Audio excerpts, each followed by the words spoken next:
Muy buenos días, ya es jueves 29 de abril del año 2021.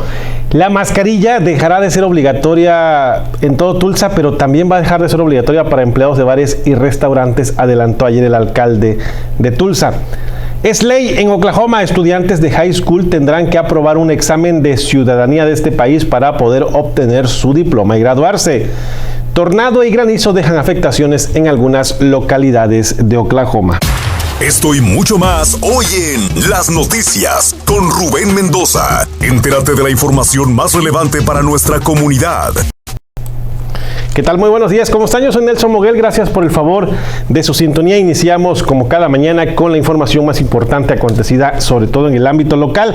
Le cuento que el gobernador de Oklahoma, Kevin Stitt, ha firmado una ley. Ha firmado varias leyes ayer, pero una de las más importantes es una que aumenta el castigo para los adultos que proporcionen o vendan alcohol a menores de edad, llamándose menores de edad cualquier persona menor de 21 años. Van a aumentar las penas. También hay cambios a quienes conducen alcoholizados. Es la ley SB 283 que va a requerir que las personas que sean condenados por delitos de DUI, estos delitos que tienen que ver con conducir un vehículo automotriz, un vehículo, una camioneta, un carro, bajo los efectos del alcohol o las drogas, que asistan a lo que se llama un programa de panel de impacto de víctimas junto con otras sanciones vigentes. Uno de los senadores que ha apoyado esta medida es el senador hispano Michael Brook Jiménez, demócrata de Oklahoma City. Dice que la legislación fue solicitada originalmente por una escuela high school en Oklahoma, quienes habían participado en el proyecto que se llama Generation Citizens, y es que dice el senador, no hay nada más poderoso y desgarrador que una persona que sea señalada y condenada por DUI asista y escuche historias, testimonios reales de seres queridos que perdieron la vida, de familiares cuyos seres queridos perdieron la vida a causa de conductores ebrios o drogados, por lo que asistir a estos paneles ya será un requisito para las personas que sean condenadas por DUI. Se ha demostrado mediante estudios que tiene éxito en reducir el número de delitos reincidentes relacionados con la conducción por personas alcoholizadas. Es decir, escuchan un testimonio de estos testimonios que de verdad enchinan la piel a cualquiera, de gente que perdió a un familiar directo por culpa de un conductor alcoholizado, y alguien que recibe una sanción porque fue sorprendido justamente conduciendo bajo el influjo de alcohol o las drogas, pues lo piensa dos veces antes de reincidir. En otra información que también tiene que ver con nuevas leyes, el gobernador ayer también firmó una ley muy importante, que es la ley HB 2030, la cual va a requerir que los estudiantes de high school tengan que pasar la prueba de naturalización de Estados Unidos para poder graduarse de high school a partir del año escolar 2022-2023 aquí en el estado de Oklahoma. Hay varios estudios que muestran que tanto estudiantes como adultos aquí en Estados Unidos tienen un conocimiento insuficiente y escaso de la historia y del sistema de gobierno. Este es uno de los argumentos que dio el representante O'Donnell, uno de los que argumentó esta ley, que presentó esta ley que fue aprobada por el Poder Legislativo. Por lo tanto, dice, es importante que estos estudiantes de high school pues se les exija la misma prueba que se le exige a cualquier persona que viene a este país y busca la ciudadanía. Hasta ahora en Estados Unidos 14 estados y ahora Oklahoma han adoptado la legislación que requiere que estudiantes de high school pasen parte de la llamada educación cívica del examen de inmigración y naturalización. La HB 2030 requerirá que los estándares de las materias de historia, estudios sociales y cursos del gobierno de Estados Unidos se impartan ahora con y con la inclusión de estudios de documentos históricos importantes. Qué bueno, ¿no? Digo, pues finalmente no es malo, no es por hacerle un daño, al contrario, entre más conocimiento tenga un estudiante graduado de high school, mayor oportunidad va a tener, ya sea si quiere continuar la universidad o si quiere ya integrarse a la vida laboral. Entre más conocimiento, mayor será su oportunidad de desarrollo. Mari Ramírez me dice buenos días a todos. Buenos días, ingeniero, me dice Ronald Arteaga. Buenos días, dice, pensé que hoy no iba a haber noticiero porque ya no dicen las estadísticas del COVID. Saludos y buen día. Las estadísticas del COVID las vamos a estar comentando más adelante. estamos viendo que ahora las actualizaciones que da el gobierno de Oklahoma están un poco más lentas, también porque los números afortunadamente se mantienen bajos y estables, sobre todo el de hospitalizaciones y el de muertes. Ya no son los números que vimos y que nos espantaban a inicios de año. Oiga, vamos a Oklahoma City porque allá los concejales de la ciudad de Oklahoma City, el Consejo Municipal, aprobó por unanimidad una resolución que reconoce y condena la masacre racial de Tulsa del año 1921, junto con la violencia racial y los males en curso causados, dicen, por la supremacía blanca. La resolución presentada por la concejal Nikki Nice y el concejal James Cooper establece además algo importante: una conexión entre la supremacía blanca inherente a las motivaciones detrás de la masacre y el atentado con bomba de 1995 ocurrido allá en el downtown de Oklahoma City contra un edificio federal. El documento aprobado dice que se reconoce el compromiso de Oklahoma City de reconocer y aprender de la historia de la supremacía blanca, el racismo, la violencia racial, incluido el atentado con bomba en Oklahoma City en 1995 y por supuesto la masacre racial de Tulsa, así como buscan abogar por la justicia racial, revertir el legado de la supremacía blanca. Dice el documento, establecen por supuesto esta conexión entre la masacre y un linchamiento ocurrido un año antes en Oklahoma City, en 1920. Un hombre afroamericano fue secuestrado por una turba en la cárcel de Oklahoma City con ayuda de la policía. Así se vivían en esos tiempos. Muchos quisieran regresar a esos tiempos, pero los tiempos han cambiado, aunque aún queden esos rezagos y antecedentes de esa vergonzosa historia de supremacismo. Oiga, y hablando de la masacre racial de Tulsa, hoy se está un paso más cerca de averiguar si restos encontrados en el cementerio Oakland, de ahí de la 11 y Peoria, pues fueron realmente víctimas de la masacre de Tulsa de 1921. El comité que supervisa la investigación sobre las posibles fosas comunes se va a reunir esta tarde. Durante la última reunión de marzo anunciaron que volverían a hacer excavaciones para sacar del suelo los 12 ataúdes encontrados el año pasado. Hay que recordar que estos restos fueron descubiertos en la sección histórica afroamericana del cementerio Oakland, anteriormente referenciada como el sitio original 18. El área también se encuentra junto a 2 lápidas de víctimas sí conocidas que murieron durante la masacre racial de 1921. Podría llevar semanas o incluso meses dado el tamaño de la tumba encontrada. También es posible que haya más ataúdes enterrados debajo de los ya descubiertos. Hoy tendremos más información sobre este importante tema. Oiga, en otra información, un servicio de transporte de Gathering Place ya está programado para reanudar su servicio el fin de semana de Memorial Day. La Autoridad de Tránsito de Tulsa aprobó un contrato con el servicio de autobuses First Transit, los autobuses pequeños, para que traslade a la gente de diversos lugares hasta el Gathering Place. Hay que recordar que Gathering Place ha superado las expectativas de visitas desde su apertura en septiembre de 2018. Las autoridades reconocen que para este año hay incluso menos estacionamiento disponible. Es un problema estacionarse por ahí, sobre todo en los fines de semana. Además, reconocen que las personas que no tienen acceso a transporte personal, pues también tienen derecho a acudir al parque. Durante los fines de semana del verano, el servicio de transporte va a funcionar de 10 de la mañana a 10 de la noche. Es gratuito. Los días de semana será de 4 de la tarde a 10 de la noche. Van a haber paradas en varios lugares, entre ellos, por ejemplo, la estación de autobuses urbanos en Denver Avenue, en el downtown, el estacionamiento de Tulsa Community College también en downtown y de la iglesia metodista Boston Avenue. El costo total para el gobierno para operar este transporte no debería exceder los $147,000. El servicio de transporte está financiado gracias a bonos aprobados por el programa Visión Tulsa, aprobado por los votantes. Dice, a mí hasta más arrugas me salieron de escuchar puro virus. Dice, buenos días, me dice Ángela Jiménez. La contadora Livia Villarreal me dice, buenos días contadora, saludos. Oiga, ¿recuerda las múltiples fugas de agua entubada en febrero pasado?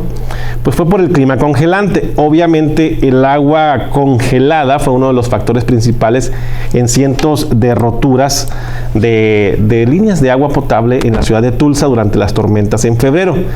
Pero desde el gobierno de Tulsa se explicó ayer a la Autoridad de Servicios Públicos Metropolitanos que otro de los factores que contribuyó a tanta fuga, a tanta rotura de las tuberías fue el material con el que están hechos estos tubos, que es de hierro fundido. Hubo fallas en otros materiales, dicen las autoridades, pero los que están hechos de hierro fundido representaron el 80% de todas estas múltiples fugas. El agua comienza a expandirse cuando llega abajo, por debajo de 39 grados Fahrenheit. El agua del embalse proveniente de las plantas de tratamiento de agua se mantuvo por encima del punto de congelación, pero por debajo de los 39 grados durante varios días, lo que aumentó la presión dentro de las tuberías y se volvió más frágil con el frío que aumentaba cada día más. ¿Cuál sería la solución? Se le preguntó a las autoridades, y es que dicen que mientras en Tulsa se sigue operando por estas líneas de hierro fundido, por estas tuberías, pues se corre el riesgo de quiebres con temperaturas muy frías. En otras ciudades, se dio el ejemplo, hay sistemas de calentamiento de tuberías, pero en Tulsa no hay esa tecnología. Hay que recordar que la ciudad tuvo 450 roturas de tuberías desde el 8 de febrero hasta el 4 de marzo. Se sabe que el número no es total porque hubieron muchas fugas también, pero en espacios ya privados, y muchos de ellos pasaron desapercibidos porque estaba congelado. Además estaban en lugares deshabitados. Casi 5.600 personas, clientes, usuarios, casas o negocios perdieron el servicio de agua durante un periodo de tiempo, la mayoría por más de 24 horas. Entre las roturas municipales y privadas, la demanda de agua que tuvo Tulsa en esos días superó lo que se consume en el verano, que es cuando más agua consumimos en la ciudad.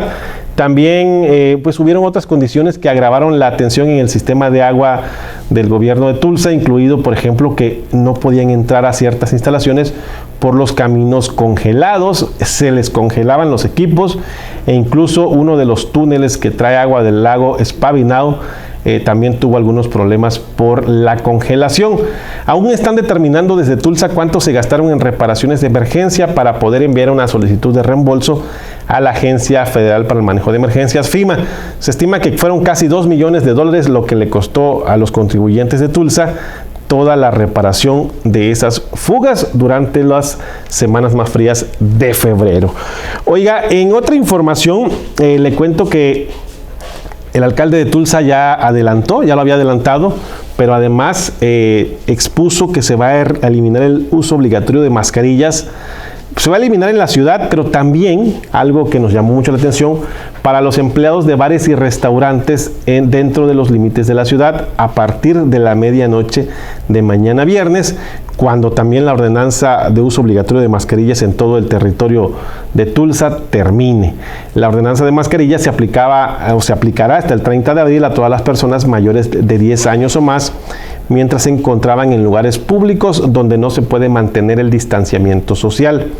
El alcalde ya había dicho a principios de este mes que si las tendencias de contagios, pero sobre todo de hospitalizaciones, continuaba a la baja, estaba apoyando que se terminara el 30 de abril. Pero anteriormente el alcalde había dicho que planeaban continuar con la orden ejecutiva para los empleados de bares y restaurantes. Sin embargo, ahora dijo que el Departamento de Salud le comentó que no hay el rastreo de contactos locales. Dicen no hay datos que respalden que dejar el uso de mascarillas para empleados de bares y restaurantes pues sea algo necesario en este momento. Lo que sí se mantiene es una declaración de emergencia civil y el requisito de que los eventos con 500 o más personas tengan un plan de seguridad aprobado por el Departamento de Salud. Si bien el requisito de mascarillas dentro de la ciudad y la orden para que los empleados de bares y restaurantes terminen, por ejemplo, hay lugares donde sí van a seguir.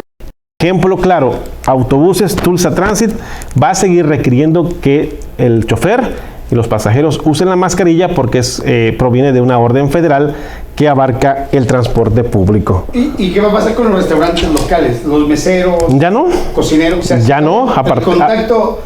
Te lo pregunto porque hace fin de semana, pues, traen su máscara, traen su shield, Sí, claro. Bueno, va a ser, ya no es un requisito obligatorio. Algunos restaurantes ¿Lo pueden tener? que son responsables lo pueden tener, pero propiamente ya no es algo obligatorio. Aclarado el punto, no más mascarillas. No más mascarillas. Hay gente que dice que no es todavía prudente. Yo creo que no. Hay una cosa muy importante, aunque termine el uso obligatorio de mascarillas por parte de la ciudad, algunos negocios podrán seguir requiriéndolo, podrán seguir obligando a sus empleados y clientes. Y hay algo importante, la policía de Tulsa, las autoridades en Tulsa y en la mayoría de las ciudades respaldarán a los negocios que pidan apoyo en caso de clientes que se nieguen a usar el cubrebocas y abandonar la propiedad. Ahí nos explicaban alguna vez los oficiales, el delito no es no usar el cubrebocas, sino si tú en tu negocio pones un letrero afuera que dice que no puedes entrar armado, y si entra alguien armado, tú le hablas a la policía y se lo llevan. Exactamente lo mismo con los negocios que pongan un aviso de que para entrar en esta propiedad tienen que usar mascarilla. Si alguien se niega a hacerlo, tú le puedes llamar a la policía y hay un delito que se llama trespassing. Entonces, para terminar esto rapidito, el distanciamiento se va... ¿Cómo está el distanciamiento? Pues ya no hay distanciamiento, Rubén. Híjole, ya no hay distanciamiento, sí. Fíjate que, por ejemplo, hay lugares que instalaron los plexiglases, por ejemplo... se me ocurre ahorita el Talis Café de la 11 y Gel. Ajá. Yo de repente pasaba por ahí porque es mi ruta de casa y decía, oye, qué restaurante tan irresponsable, decía yo. Porque están pegados los gabinetes, o los booths, le dicen, ¿no? Los gabinetes, le digo yo.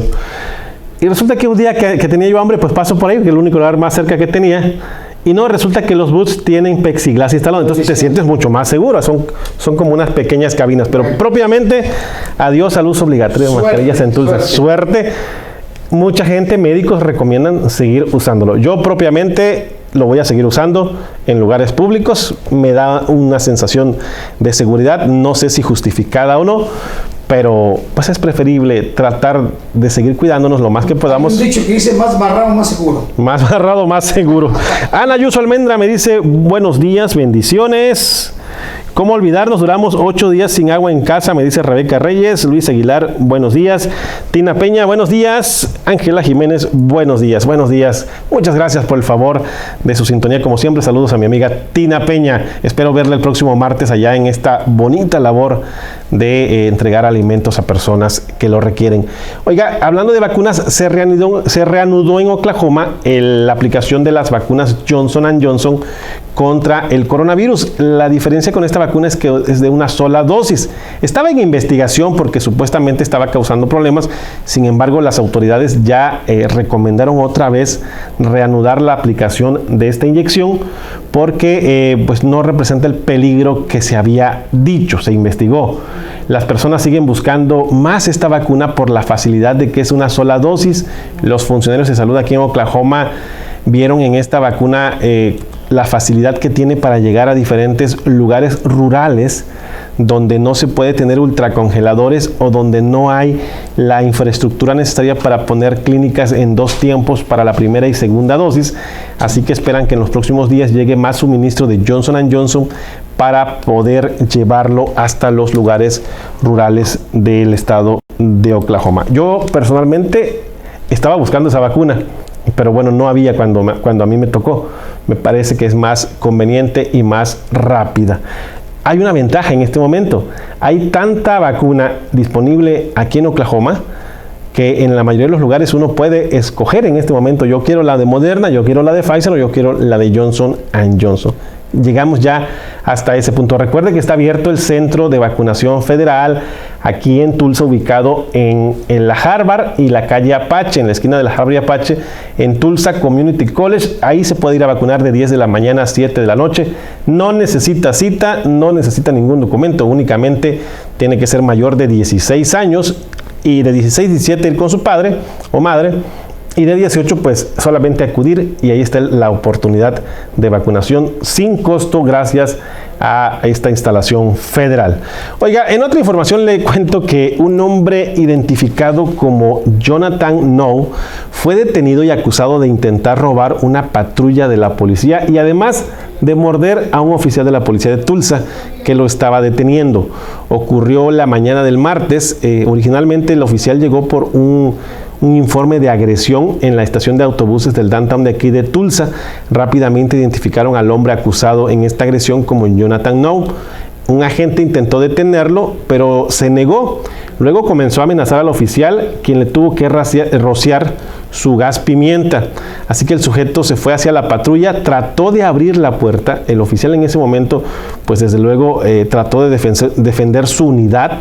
Este hombre lo mordió en la cara. El agente y el sujeto iniciaron una pelea física, cayeron al suelo hasta que llegaron los refuerzos más oficiales que ayudaron a retenerlo. Cuando lo estaban revisando, las cosas que llevaba, le encontraron algo así como $100,000 en cheques robados a nombre de una empresa que se llama American Residential Group, así como una computadora, un hotspot de internet, cables y una cámara web, también pertenecientes a esa misma empresa. El oficial afortunadamente solo tuvo lesiones leves. La víctima en la agresión original, la víctima que le llama a la policía y le dice que esta persona lo estaba golpeando, tuvo que irse a un hospital con un ojo morado y un corte que requirió algunos puntos de sutura. Demandaron a este hombre que lo había golpeado varias veces. ¡Qué barbaridad! En otra información, le cuento que una mujer perdió el control de su automóvil. Esto ocurrió en las primeras horas de hoy y provocó un accidente múltiple. Es que perdió el control, se estrella contra un poste de luz, contra una luminaria, contra un poste que sostiene una luminaria, y ocurrió alrededor de las 12:30 en la calle Tisdale Parkway, al norte del downtown de Tulsa. El poste cayó en la carretera, en la autopista, después del primer choque. Este poste provocó otros accidentes. Personas que iban pues no lo notaron. Afortunadamente, y pese a que varios vehículos resultaron afectados, nadie resultó con heridas de consideración. La causa del incidente está bajo investigación. Oiga, pues ¿cómo le trató el mal tiempo? Mire que en Norman se reportó la caída de granizo de un tamaño suficiente para causar daños. Hay reportes de vehículos dañados, de casas dañadas, de ventanas de casas que les cayó este granizo y le rompió los cristales. Afortunadamente, dentro de los daños económicos severos que seguramente van a tener sobre todo los concesionarios de autos y también personas particulares, no se reportaron personas lesionadas, por fortuna. El mal tiempo pues ha estado duro en algunas zonas, afortunadamente no en Tulsa. Y por ejemplo, el Servicio Meteorológico Nacional confirmó un tornado EF1 que golpeó el condado Adair el miércoles por la mañana. Hay informes de árboles arrancados de raíz y daños en varios graneros y viviendas allá en ese lugar.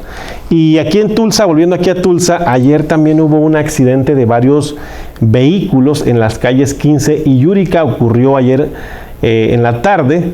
Varios autos terminaron en una colisión. El Departamento de Policía de Tulsa confirmó que uno de sus oficiales estuvo involucrado en este accidente. Afortunadamente también ninguno de ellos tuvo que tener alguna asistencia médica. Fue un choque que únicamente dejó daños materiales. Oiga, muchas gracias por el favor de su sintonía. Pendientes de la radio, tenemos muchos boletos para el partido de FC Tulsa este sábado. El partido de fútbol soccer este sábado a las 7 de la noche aquí en el estadio Wanock Field en el downtown de Tulsa.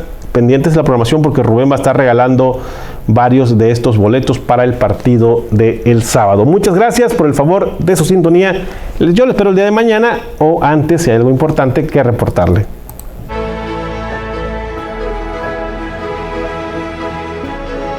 El auto de tus sueños. Solo nosotros tenemos el auto de tus sueños. ¡De tus sueños!